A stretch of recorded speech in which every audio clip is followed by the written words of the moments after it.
नदियाँ के पार family romantic drama. ये कहानी कोहबर की शर्त नाम के उपन्यास पर आधारित है, जो उस ग्रामीण दौर को बयां करती जहां टेक्नोलॉजी वर्तमान जैसे नहीं हुआ करती थी। फिर भी लोग सुख शांति से रहते, एक दूसरे के आचार विचार और भावनाओं का सम्मान करते हैं। तो फिल्म शुरू होती बलिहार गांव से। चंदन के काका की तबीयत खराब थी और इसीलिए चंदन वैद्य जी को बुलाने चौबेपुर जाता है। चौबेपुर नदी के उस पार है। चंदन और उसके एक साथी नाव से वहां पहुंचते। वहीं नदी के किनारे चौबेपुर की लड़कियां बर्तन धो रही होती। इन्हीं में से एक वैद्य जी की बेटी गुंजा भी है, जो सहेलियों में सबसे ज़्यादा शरारती और शैतानी भी। चंदन अपनी नाव को वहीं किनारे लगाता है जहां गुंजा बर्तन धो रही थी, और इसीलिए गुंजा और चंदन में बहस हो जाती है। जब बहस समाप्त होती है तो चंदन गुंजा से वैद्य जी के घर का पता पूछता। वो चंदन को गलत पता बता देती। अब चंदन पूरे गांव में भटकते हुए वैद्य जी के घर पहुंचता और वैद्य जी को अपने साथ बलिहार चलने को कहता। तब तक गुंजा भी वहां आ जाती। वो चंदन को अपने घर पर देखकर शरारती भाव में घबरा जाती और भागते हुए घर के अंदर चली जाती। इधर चंदन वैद्य जी को लेकर नदी के पास पहुंचता है तो उनकी नाव नदी के उस पार मिलती है। दरअसल चंदन ने जहां अपनी नाव खड़ी की थी, गुंजा ने सहेलियों के साथ मिलकर उसे पानी में ढकेल दिया था। चंदन समझ जाता है ये शरारत जरूर वैद्य जी की बेटी ने ही की होगी। अब वैद्य जी बलिहार चंदन के घर पहुंचते हैं और यहाँ देखते हैं कि चंदन के काका का रोग पुराना हो चुका था, इसीलिए उनको पूरी तरह ठीक होने के लिए लंबे समय तक दवाई लेनी होगी। वैद्य जी उनको कुछ दिन की दवाई देकर वापस चौबेपुर चले जाते हैं। घर जाकर वो अपनी शरारती बेटी गुंजा को समझाते हैं कि अगली बार बलिहार वाले चंदन आए तो उसके साथ अच्छा व्यवहार करना। जब दवाई खत्म हो जाती तो चंदन फिर से वैद्य जी के घर दवाई लेने जाता। चंदन वैद्य जी के घर पहुंचता तो गुंजा उसका बहुत स्वागत सत्कार करती। चंदन उसके बदले व्यवहार को देखकर बहुत खुश होता है, लेकिन वो नहीं जानता कि ये तो सिर्फ दिखावा ही है। गुंजा उसके लिए पीने का पानी तो लाती है, लेकिन मुट्ठी भर नमक घोलकर। और अब तो चंदन गुंजा की दी हुई हर चीज़ को जांचता है और परखता है। वो समझ जाता है कि गुंजा शरारत में कुछ भी कर सकती। अब चंदन दवाई लेकर वापस अपने गांव बलिहार के लिए निकल जाता। चंदन के चले जाने पर वैद्य जी गुंजा को चंदन के साथ की गई शरारत पर बहुत डांटते। दरअसल वैद्य जी की बड़ी बेटी रूपा विवाह योग्य हो चुकी थी और उन्होंने चंदन के बड़े भाई ओंकार को रूपा के लिए पसंद कर लिया था। आज उन्होंने अपने घर में ये बात पहली बार बताई, लेकिन चंदन के परिवार वालों को इस बारे में कुछ भी नहीं बताया। अगली बार दवाई खत्म होती तो ओंकार दवाई लेने वैद्य जी के घर जाता है। इस बार गुंजा ओंकार के साथ कोई भी शरारत नहीं करती, क्योंकि ओंकार घर के सभी लोगों को रूपा के लिए पसंद आ जाता है। अब तो बस ओंकार और उसके घर वालों की सहमति मिल जाए तो ये रिश्ता पक्का। हालांकि ये बात ओंकार नहीं जानता था। कुछ दिन में चंदन के काका का स्वास्थ्य भी ठीक हो जाता है और एक दिन वैद्य जी बलिहार आते हैं, लेकिन वो चंदन के काका से दवाई के पैसे नहीं बल्कि ओंकार का हाथ उनकी बड़ी बेटी रूपा के लिए मांगता है। चंदन के काका यानी तिवारी जी भी इसके लिए राजी हो जाते हैं और अब वो दिन आ जाता है जब संयोग की बेला के बीच रूपा और ओंकार विवाह बंधन में बंध जाते हैं। अभी तक चूल्हे चौके का काम चंदन और ओंकार ही किया करते थे, लेकिन रूपा के आने के बाद मानो उनका जीवन ही बदल गया हो। महीनों बीत जाते हैं, लेकिन रूपा के घर से अभी तक कोई उसकी खबर लेने नहीं आ पाते। इधर ओंकार के परिवार में भी नया मेहमान आने वाला है, यानी बहुत जल्द रूपा और ओंकार को संतान सुख प्राप्त होने वाला है। और इसीलिए रूपा ओंकार से कहती है कि उसकी बहन गुंजा को कुछ दिन के लिए बुला लिया जाए ताकि उसके काम में मदद मिल सके। और एक दिन चंदन चौबेपुर जाता है। गुंजा और उसके माता पिता चंदन को देखकर बहुत खुश हो जाते हैं। चंदन रूपा की लिखी चिट्ठी उसकी माँ को देता है, जिसमें रूपा ने अपने बारे में सब कुछ लिखा। साथ ही गुंजा को बलिहार बुलाया। गुंजा अपनी दीदी से मिलने को बहुत उत्साहित और वो जाने के लिए तैयार हो जाती है। अब गुंजा और चंदन बलिहार के लिए रवाना हो जाते हैं। भले ही गुंजा चंदन को पहले से ही जानती थी, लेकिन फिर भी यह सफ़र उसके लिए अजनबी से कम नहीं था। चंदन गुंजा को असहज महसूस नहीं होने देता और गाते गुनगुनाते सफ़र तय कर बलिहार पहुंचते हैं। और आज से गुंजा अपनी दीदी को कोई भी काम नहीं करने देती। वो घर का सारा काम खुद ही कर लेती। कुछ दिन में ओंकार के घर बेटे का जन्म होता। जब होली आती है तो सब होली की तैयारी करते और चंदन घर में सो रहा होता। तब गुंजा उसे रंग लगाकर गांव में सहेलियों के साथ होली खेलने चले जाती है। जब चंदन की नींद खुलती है और आईने में अपना रंग बिरंगा चेहरा देखकर वो समझ जाता जरूर ये हरकत गुंजा ने ही की होगी। वो गुंजा को पूरे गांव में ढूंढता है लेकिन नहीं मिल पाती। जब होली समाप्त होती तो गुंजा घर आती है और चंदन उस पर रंग से भरी बाल्टी उड़ेल देता है, लेकिन गुंजा इससे बिल्कुल भी नाराज नहीं होती। दरअसल ये दोनों एक दूसरे को पसंद करते हैं और आज तो बिना बोले ही इनके प्रेम का प्रस्ताव स्वीकार भी हो जाता है। इधर रज्जो गुंजा को ढूंढते हुए वहां आ जाती और उन दोनों को एक साथ देखकर उसे एहसास हो जाता है कि गुंजा और चंदन एक दूसरे के प्रेम में है। रज्जो को चंदन और गुंजा की करीबी से बहुत दुख और जलन भी होती है। दरअसल गुंजा भी चंदन को पसंद करती और इसीलिए वो चंदन के काका के पास जाती और कहती है कि गुंजा कितने दिनों से आई हुई है। अब तो ओंकार के बेटे के जन्म के भी 2 महीने हो गए और उसे वापस उसके गांव क्यों नहीं भेजते। तिवारी जी के घर रज्जो का आना जाना लगा रहता है, इसीलिए तिवारी जी को रज्जो की बात सही लगती और वह घर जाकर ओंकार से कहता, गुंजा हमारे घर में बहुत घुल मिल गई है, लेकिन अब हमारे घर के सभी काम शुभ हो चुके हैं और इसीलिए क्यों न गुंजा को चौबेपुर वापस भेज दिया जाए। ये सुन गुंजा और चंदन को अचानक वियोग उत्पन्न हो गया। खैर जो भी हो, घर में बड़ों की बात मानना ही पड़ती है। चंदन गुंजा को चौबेपुर तक पहुंचाता। वो वापस आता है लेकिन गुंजा के बिना उसका मन नहीं लगता। वह अवसर खोजता रहता है कि कैसे गुंजा से मिला जाए और एक दिन वो बिना बताए ही चौबेपुर चले जाता है, लेकिन उसे गुंजा नहीं मिलती। इधर ओंकार चंदन को पूरे गांव में ढूंढता है। जब चंदन घर आता है तब जाकर वह सांस ले पाता। दरअसल माँ बाप के गुजरने के बाद ओंकार ने चंदन को कभी भी अकेला नहीं छोड़ा था। दिन बीतते हैं और एक दिन रूपा ओंकार से कहती है कि उसे अपने मायके की याद आ रही और अपने परिवार वालों से मिलना चाहती है। ओंकार रूपा को उसके मायके भेज देता है। हालांकि इस बार भी चंदन ही रूपा को चौबेपुर पहुंचाने जाता है। जब रूपा अपने घर पहुंचती है तो गुंजा रूपा से बात करने में इतनी व्यस्त हो जाती है कि चंदन तरफ देखती भी नहीं। जब गुंजा अकेली होती तब चंदन उससे बात करने की कोशिश करता, लेकिन गुंजा उसे कहती है इस तरह बात करना अब ठीक नहीं लगता, अगली बार जब भी आओ तो डोली लेकर ही आना। तभी वहाँ रूपा आ जाती है। हालांकि रूपा इनके प्रेम के बारे में जान चुकी थी और वो इनसे कहती है कि मैं बहुत जल्द तुम्हारी शादी करवा दूंगी। इधर चंदन के काका और ओंकार में भी चंदन की शादी को लेकर बात हो रही थी और तभी चंदन के काका कहते हैं कि रज्जो चंदन के लिए कैसे रहेगी और वैसे भी रज्जो चंदन को बहुत पसंद करती है।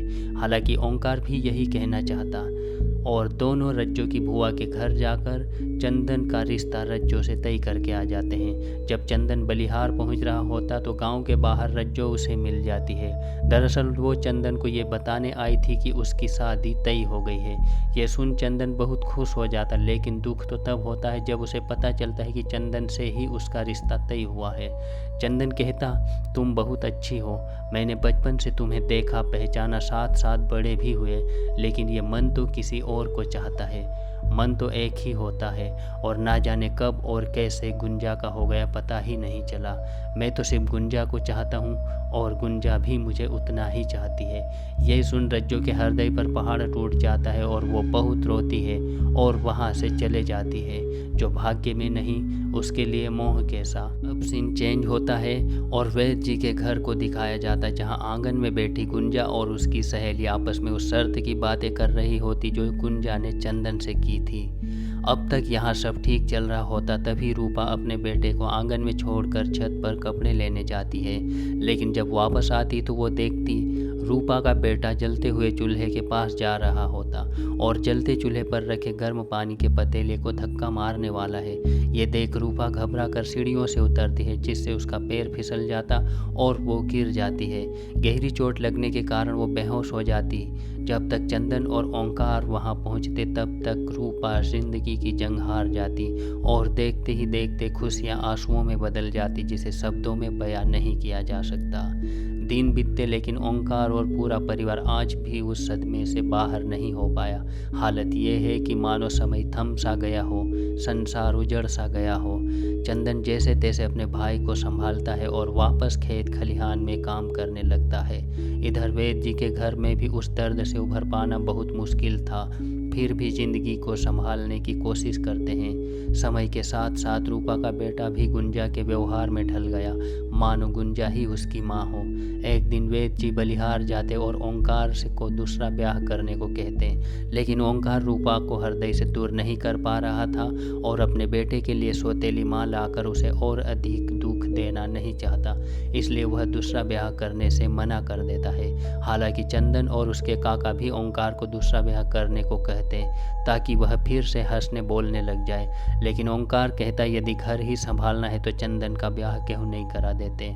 वेद जी चंदन के काका से कहते हैं कि परिस्थितियों को देखते हुए यदि गुंजा ही इस घर में आ जाए तो कैसे रहेगा। ये सुन चंदन बहुत खुश हो जाता है, उसे लगता है ये तो उसके मन की बात वेद जी ने बोल दी, लेकिन अगले ही पल चंदन पर दुख का आसमान टूट जाता है। दरअसल वेद जी ने गुंजा की शादी ओंकार से करने की बात कही। जब वेद जी ओंकार से पूछते हैं तो वो कहता है जैसे आप बोलोगे मैं वही करूँगा। अब चंदन अपने भाई की खुशियों के कारण किसी को भी बता नहीं पाता कि वो गुंजा को पसंद करता है। वेद जी घर जाते हैं और द्वार पर खड़ी अपनी पत्नी से कहते हैं कि गुंजा का ब्याह तिवारी जी से तय करके आए हैं। गुंजा भी वहीं खड़ी थी और ये सुन वह बहुत खुश हो जाती है। दरअसल गुंजा को लगा कि उसके पिताजी ने चंदन से रिश्ता तय करके आए हैं और बिना पूरी बात सुने ही वह अपनी सहेलियों को बताने चले जाती है। कुछ दिन बाद शादी की तैयारियां भी शुरू हो जाती है। जब ये बात रज्जो को पता चलती है कि ओंकार का ब्याह गुंजा से होने वाला है तो वह चंदन से कहती है एक दिन तुम्ही ने मुझे ये कहकर मना कर दिया कि तुम गुंजा को पसंद करते हो और तुम्हारे मन में तो सिर्फ गुंजा ही है। आज वो मन कहाँ गया। लेकिन चंदन कहता वो कोई प्यार व्यार नहीं था, वो सब झूठ था और मैं जो भी कर रहा हूँ उसमें तुमको क्या। इस पर रज्जू कहती है मन जिसे चाहता है उसे कभी दुखी नहीं देखना चाहता। वो कहती है अभी भी वक्त है, बता दो सबको। चंदन कोई जवाब नहीं देता तो रज्जो कहती यदि तुम नहीं बता सकते तो मैं बता दूंगी। इस पर चंदन कहता है यदि तुम सच में मुझे चाहती थी तो उस चाहत की कसम तुम किसी को कुछ भी नहीं बताओगी। अब जो भी हो रहा है वह सब ठीक हो रहा है, ये तो बस चंदन ही जानता आखिर वो ऐसा क्यों कर रहा है। और अब विवाह का दिन भी आ जाता है। गुंजा और परिवार वाले बहुत खुश होते हैं। जब बारात आने की सूचना मिलती है तो सभी सखियां बारात स्वागत में जाती है। गुंजा की सहेली जब दूल्हे की जगह ओंकार को देखती है तो वो आश्चर्यचकित हो जाती और दौड़ते हुए गुंजा के पास जाती और गुंजा से बताती है कि दूल्हा चंदन नहीं ओंकार जीजा है। लेकिन गुंजा को यकीन नहीं होता, उसे लगता कि वो उससे मजाक कर रही है और इसीलिए वो खुद जाकर देखती है तो दूल्हे की जगह पर उसके जीजा ओंकार को पाकर वो स्तब्ध रह जाती है और अपनी माँ से लिपट कर रोने लगती है। मुख से शब्द तक उच्चारित नहीं होते। जब गुंजा के पिता घर में बेटी को इस हाल में देखते हैं तो कुछ समझ नहीं पाते। गुंजा रोते हुए अपने पिता से कहती है कि मैं मर जाऊंगी लेकिन ये शादी नहीं करूंगी। वैद्य जी उससे कहते हैं जिस दिन हम रिश्ता तय करके आए थे उस दिन तो तुमने मुझे कुछ नहीं बोला। गुंजा के आंसू थम नहीं रहे थे। वो कहती मुझे क्या मालूम था कि मेरे साथ धोखा हो रहा है। वैद्य जी समझ नहीं पाते आखिर कैसा धोखा। इस पर गुंजा की सहेलियां बताती है कि इसने ये समझ लिया था कि आपने चंदन के साथ रिश्ता तय करके आए हैं। चंदन और गुंजा दोनों एक दूसरे को चाहते हैं और रूपा दीदी ने तो इनसे वादा भी किया था कि उनकी जल्द से जल्द शादी करा देंगे। वैद्य जी कहते हैं कि रूपा की बात तो रूपा के साथ गई, लेकिन चंदन गुंजा से ब्याह करना चाहता था तो उस दिन उसने क्यों नहीं बताया जिस दिन शादी की बात तय हुई, और वो भी वहीं था। गुंजा को विश्वास नहीं होता कि चंदन उसके साथ ऐसा कर सकता है। वैद्य जी गुंजा से कहते हैं मैं झूठ नहीं बोल रहा हूँ, तुम कहो तो अभी चंदन को बुलवा देता हूँ और खुद ही उससे पूछ लो। वैद्य जी कहते हैं मैं तुम्हारा दुश्मन नहीं पिता हूँ और इस पिता की इज्जत अब तुम्हारे हाथों में। बारात दरवाजे पर खड़ी है।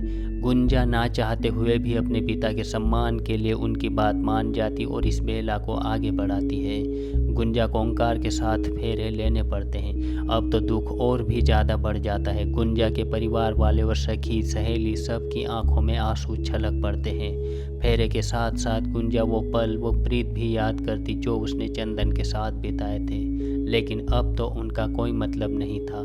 ये सोचते सोचते गुंजा को चक्कर आ जाते हैं और ज़मीन पर गिर कर बेहोश हो जाती है। जब होश आता है तो चंदन उसके पास जाता। चंदन गुंजा से कहता है, बस एक बार हमारी बात सुन लो, उसके बाद भले ही ज़िंदगी भर हमसे नाराज़ रहना। गुंजा कहती है, तुमसे नाराज़ रहने का क्या अधिकार मेरा? जो था वो भी तुमने छीन ही लिया। आखिर किस बात का बदला लिया? किस बंधन में बांधने का वादा किया था और किस बंधन में बांधने चले आए? कहती है, मैंने मन को समझा लिया था कि जब दुख भोगना ही हो तो दुख देने वाले की आंखों के सामने ही सही, लेकिन क्या करूँ, तन पर काबू ही नहीं रहा। चंदन कहता, जिंदगी में प्रेम ही सब कुछ नहीं होता, एक कर्तव्य भी होता। तुम तो बहुत दिन बाद आए, आंख खुली तो पहले भैया को जाना, माँ बाप के चेहरे भी याद नहीं। होश संभाला तो भैया की गोद में, और वही भैया भाभी के नहीं रहने पर क्या से क्या हो गए। मुझे उनकी तरफ देखा नहीं जा रहा था, क्या करके उनकी खुशी वापस लाऊं। मैं उनकी खुशियों के खातिर अपना सब कुछ न्यौछावर करने को तैयार हो गया। बात सिर्फ हमारी और आपकी नहीं, उस घर की है जो भाभी ने बहुत जतन से संवारा सजाया। बात हमारे मुन्ने की थी, इसलिए हमने सोचा कि उस घर को संभालने के लिए एक तुम ही हो और कोई नहीं। इसलिए मैं चुप रहा, मुझे लगा कि हमारी मजबूरी को तुम समझोगी। इतना कहकर चंदन की आंखों में आंसुओं की धारा बहने लगती है। गुंजा उससे कहती है, तुम तो महान हो चंदन, अभी तक तो मैं तुम्हें चाहती थी, लेकिन आज से श्रद्धा भी करूँगी। मैं तुम्हारे विश्वास को कभी नहीं तोड़ूंगी और जो तुम कहोगे वही करूँगी।